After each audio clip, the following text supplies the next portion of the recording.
O mundo assiste, atônito, ao desdobramento de uma das mais dramáticas crises políticas da América Latina em décadas. Em uma madrugada que ficará marcada na história da geopolítica hemisférica, o presidente venezuelano Nicolás Maduro foi capturado por forças especiais norte-americanas e levado sob custódia para os Estados Unidos, desencadeando uma reação oficial de Caracas e uma ordem emergencial de prisão contra cidadãos sob a acusação de colaborarem com a ação externa.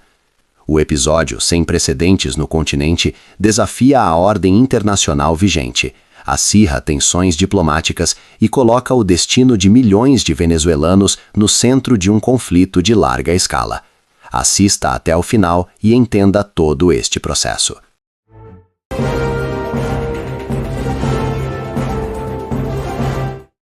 A madrugada de 3 de janeiro de 2026 ficará marcada como o ponto de ruptura entre duas eras do regime chavista. Em uma operação tática cuidadosamente planejada, forças armadas dos Estados Unidos penetraram na capital venezuelana, Caracas, com o objetivo declarado de capturar Nicolás Maduro, presidente que vinha sendo fortemente pressionado por acusações de narcotráfico e narcoterrorismo. Testemunhas relataram apagões e movimentos intensos em bairros estratégicos, enquanto unidades especiais isolavam zonas de comando no centro da cidade.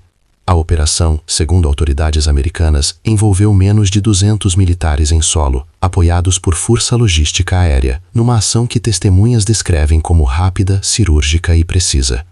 A captura, quando anunciada oficialmente pelo governo americano, trouxe à tona décadas de tensão acumulada entre Washington e Caracas. Maduro e sua esposa, Cília Flores, foram subitamente retirados do país e levados a solo americano, onde se encontram sob custódia federal no bairro do Brooklyn, em Nova York. Em audiência de custódia perante um juiz federal, ambos se declararam inocentes das acusações que pesam contra eles nos tribunais do ZUA. Alegações que envolvem narcoterrorismo, contrabando de cocaína e posse ilegal de armamentos, questões que ecoam há anos na narrativa americana sobre o regime chavista. A surpreendente operação militar também provocou apagões localizados em Caracas e rompimentos nas comunicações do governo venezuelano, o que intensificou ainda mais o clima de confusão e choque nas ruas da cidade.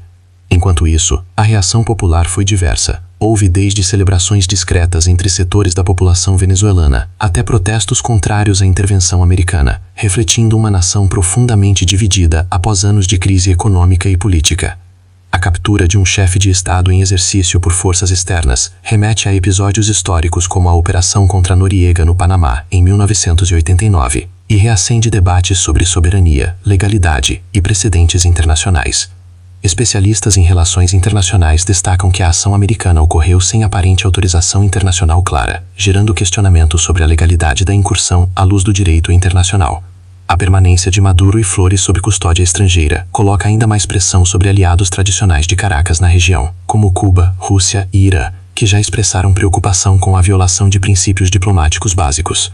O episódio converge assim para um clima de incerteza global, com repercussões que podem ressignificar alianças políticas, fluxos migratórios e estratégias de segurança hemisférica.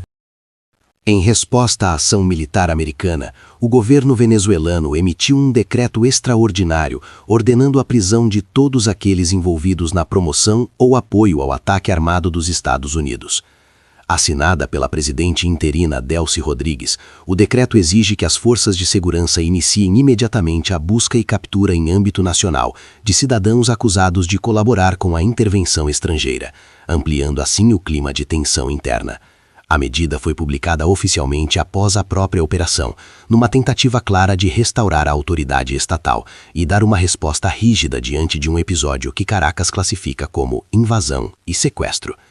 Criticado por opositores como um instrumento de repressão política, o decreto também serve para consolidar o controle da vice-presidente sobre as forças de segurança e mecanismos de justiça em um cenário de emergência nacional declarado.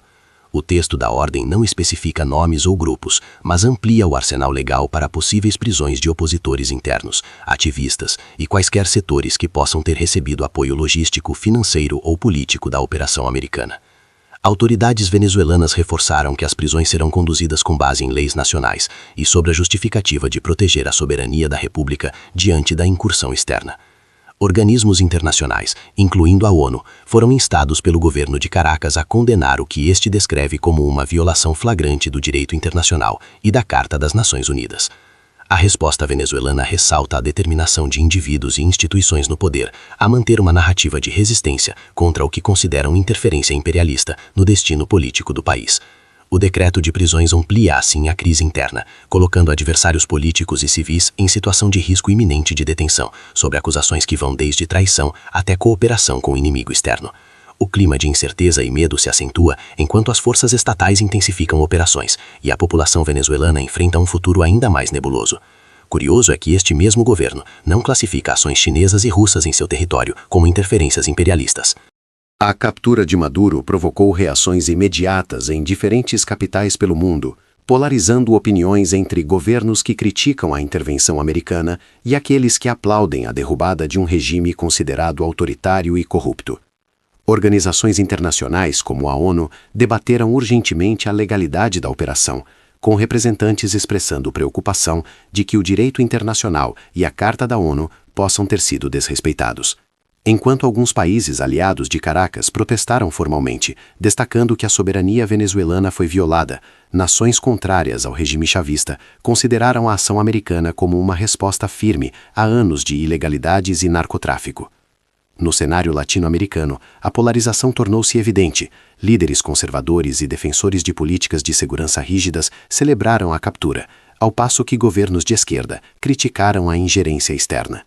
Especialistas em relações internacionais alertam que a operação pode estabelecer um precedente perigoso, abrindo espaço para intervenções similares em outras nações sob o pretexto de combate ao crime transnacional ou à corrupção sistêmica. Diplomacias europeias e asiáticas acompanham com cautela o desenrolar dos eventos, temendo um agravamento das tensões geopolíticas que poderia afetar mercados e rotas comerciais globais.